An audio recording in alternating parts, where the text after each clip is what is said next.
Sometimes botters make mistakes, albeit small ones, that either expose their bots to our detection or allow us to exploit them for millions of GP. Let's start with the former. A tip-off came in about some unusual bots at the Gnome Stronghold. Apparently they're going back and forth from Gloff's tree to the bank, only wielding a staff of fire. But what's in Gloff's tree that they could be collecting? Pretty quickly I was able to find an example of one of these bots, but it wasn't on the high scores. I followed it to Gloff's tree where it went up a couple levels, and then it seemingly disappeared. I was pretty confused, and admittedly it took me a couple minutes to figure it out, but the bot is just going back down the tree and back to the bank rather quickly. It pauses for 2 seconds and goes back down. I thought it was going up. I was confused because it just doesn't make any sense. Why would it immediately go back down the tree that it had just gone up? And I quickly found 2 more on another world. This time they're on the high scores, 30 attack and strength, 44 prayer, 13 magic, and 25 agility. And they do the same thing, 2 seconds on the 2nd floor in Gloff's tree and back to the bank. Unless they're exploiting a bug,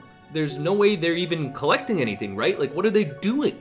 So I asked Jagix's anti-cheating team what is going on, and I set over the usernames. And we'll get into what they told me right after this. Bespoke Post is a monthly membership club delivering awesome boxes of top shelf goods from under the radar brands. It's free to join. 90% of boxes are purchased from small brands, and every month Bespoke Post introduces you to epic new products. The recommendations are based on a preference quiz you fill out. It only takes a few seconds. Based on your preferences, you'll get assigned a box each month, and before it's shipped, you'll get a preview of what's inside to decide if you want to keep it, swap it out for a different box, or skip the month entirely for no charge. You only pay for what you want. The box lineup changes each month, and every box has around a $70 retail value, but you only pay a fraction of that price. This month, Bespoke Post sent me some great products. Here's the Alpine box. It's a warm button-down overcoat, which fits very nicely. Don't take it from me though.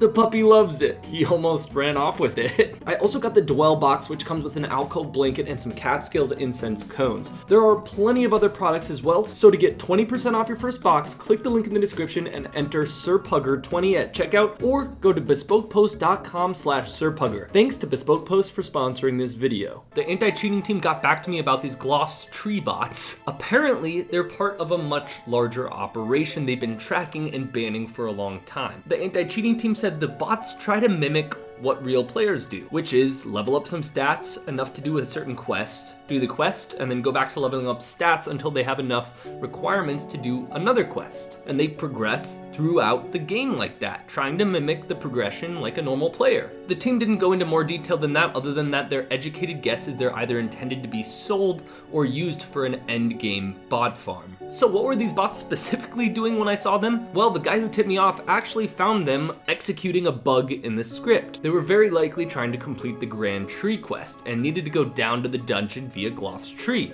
but seemingly bugged out and got stuck in a loop of getting to that dungeon door and then going straight back to the bank and resetting. The fire staff is to safe spot the quest boss. We wouldn't have known any of this unless there was an error in their code. I'm just really curious what kind of endgame activities they're doing. Vorkath or something to do with Monkey Madness 2? Here's another example when a Runescape botter potentially makes a little mistake that the real player base can exploit for lots of profit. Someone named Exhausted tipped me off to some green dragon bots in the Wilderness Slayer Cave. Nothing unusual, except in the screenshot Exhausted sent me, I just barely made out potentially 1 or 2 too many items the bots risk. So I went to investigate. Turns out this place is an absolute cesspool of high-level bots. Lots of them have basically all 1 stats except for over level 99 attack, strength, and defense. There are 1 to 3 of them per world. About half of them did just have a whip, dragon, chain body, and plate skirt, but the other half had a mix of full rune and dragon.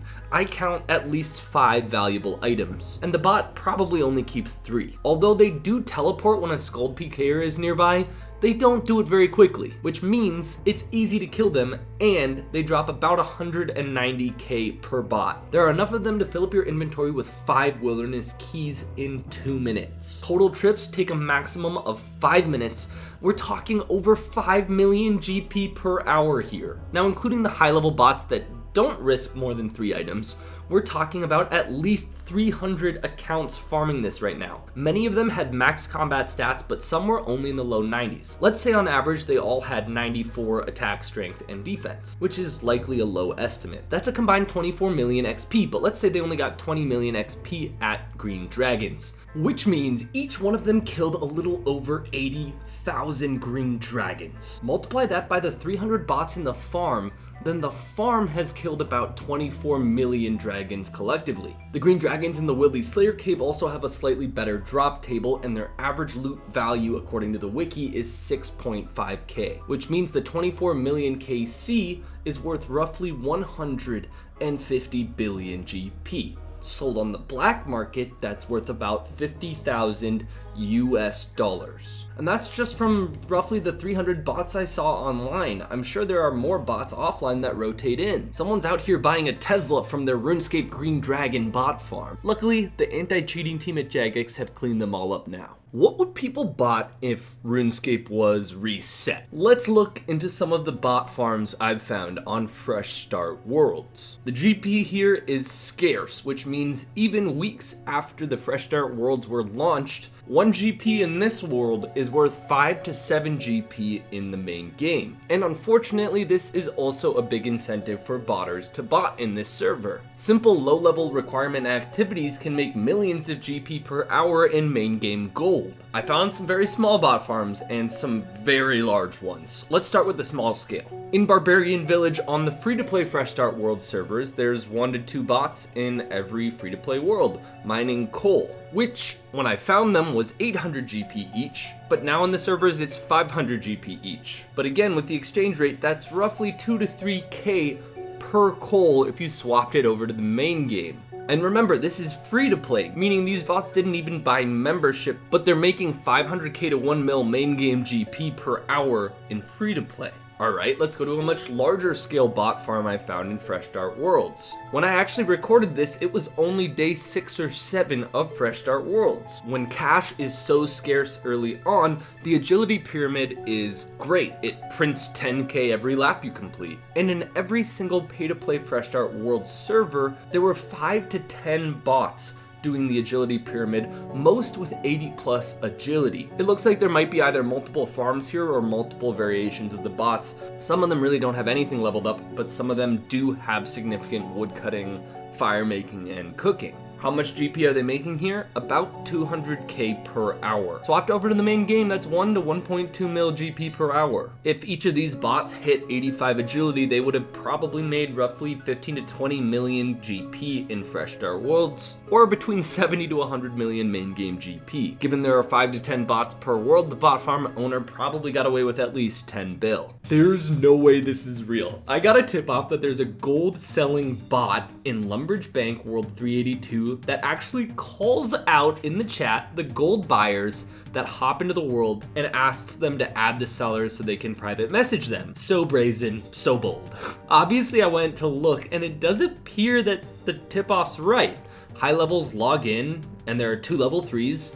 One trades the high level and the other level 3 names the high level player who logs in and asks them to add them and turn their private on so they can DM them. I added this account and it quickly DM'd me saying, "Hi, trader is ready, is your phone nearby? We call to confirm the trade, the call is free. Send your full phone number in a private message." So I sent them 1-800-696-420 and they said they'd add 15% bonus gold for my trouble. I didn't know what to say to that, but I needed a way to get out of this situation without raising suspicion because I wanted to stick around and watch them.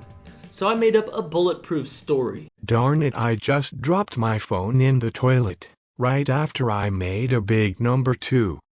Aw, it has poo-poo on the home screen. No call for now, thanks. They won't suspect a thing. Actually, this bot likely calls out most accounts that log in near it, not just actual gold buyers because it PM'd me as soon as I added it. It isn't even necessarily affiliated with the gold seller. It seems suspicious that it would ask for a phone number in general. I don't see why they would. It seems sketchy and maybe like they're trying to get personal information on you to either sell or hack into your account somehow. But even if it is a separate scam, it actually does usually call out the gold buyers from this level 3. It's pretty funny either way. Obviously, whether you're buying gold or not, don't give anyone your phone number. Tip comes in, apparently there's a large bot farm buying Shantae passes in bulk. I found them pretty quickly. Fresh level 3s buying 10 Shantae passes at a time. They don't even need to hop worlds since the passes restock so quickly in the shop. One per world, but I only found about 15 of them total. The Shantae passes go for 25 GP in the Grand Exchange, but they cost 5 GP from the stock if you only buy 10 at a time and let them fully restock. That's 200 GP per purchase of 10 tickets every roughly 6 seconds, roughly 200k GP profit per hour. Probably slightly less. Except when I did it, the passes wouldn't sell for anything higher than 1 GP on the Grand Exchange. Also, and here's the much bigger question, who needs Shantae passes in bulk? Like, if you need to buy the pass, you could just totally buy one there. It's probably even easier than buying it from the Grand Exchange. There's even a bank right there in case you forgot gold or need to rebank. Maybe I'm missing something, but why is there even much of a market for Shantae passes on the Grand Exchange? I mean, there is. Spikes have up to 500,000 passes are exchanged on the Grand Exchange per day. On average closer to 150,000, but still. The average price is around 23 to 25 GP, so the bots generally do profit. It just looks like they crashed the market briefly when I checked. If you have the patience, the passes do sell. But let me know in the comments why people are buying so many passes on the GE for 5 times the shop price. It's not more convenient, what am I missing? Sometimes botters mess up in other ways, not just in how many items they equip in the wilderness. Here's an example, muling out in the open at the Grand Exchange. All these level 3s are not on the high scores, and I was curious enough to not just report them, but to ask Jagex what they were doing. Which was mainly just fletching you longbows, but the mule also collected GP from amethyst mining bots as well. Unfortunately, you can't always catch a big fish. The average trade was only 600k per bot, and the mule only had 18 mil GP on it. Some tip-offs came in recently about Giant's Foundry bots. To be honest, I hadn't even done the quest to get in, but I wanted to see what was going on, so I did the quest. There are lots of low levels here between combat level 3 and 15, not yet on the high scores. Some of them are though, and they have either 10 or 11 mining, in the 50s smithing, and between 5 to 10 attack strength and defense. Most likely bots since they have the same stat training patterns. They could be forging giant swords, which apparently nets about 165k GP per hour, but they probably don't. They're probably saving up for 2000 Foundry reputation for the double ammo mold. They can make 8 cannonballs per batch instead of 4. Recently, you could make as much as 500k per hour making double cannonballs. Right now, it's only 190k per hour, probably because of all the bots. But it was pretty wild for a while that such a low requirement method gets up to 4 to 500k per hour. It's so heavily mass botted because the demand for cannonballs is so large. They're quickly consumed by the player base, which allows lots and lots of bots to profit from it without becoming too unprofitable to bot.